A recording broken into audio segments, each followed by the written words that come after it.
ತುತ್ತೂರಿಯಲ್ಲಿ ಗೃಹಲಕ್ಷ್ಮಿ ಯೋಜನೆ ಘೋಷಿಸಿದ ಕಾಂಗ್ರೆಸ್ ಸರ್ಕಾರ ಪಾರದರ್ಶಕತೆ ತರದ ಕಾರಣ ವ್ಯವಸ್ಥಿತವಾದಂತಹ ಅವ್ಯವಹಾರಕ್ಕೆ ದಾರಿ ಮಾಡಿಕೊಟ್ಟಿದೆ ಎಂದು ಕೇಂದ್ರ ಗ್ರಾಹಕ ವ್ಯವಹಾರ ಸಚಿವ ಪ್ರಹ್ಲಾದ್ ಜೋಶಿ ಆರೋಪಿಸಿದ್ದಾರೆ.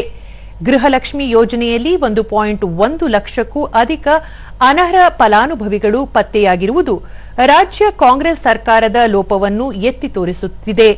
ಅಲ್ಲದೆ ಸರ್ಕಾರದ ಆಡಳಿತ ವೈಫಲ್ಯಕ್ಕೆ ಕೈಗನ್ನಡಿಯಾಗಿದೆ ಎಂದು ತಿಳಿಸಿದ್ದಾರೆ.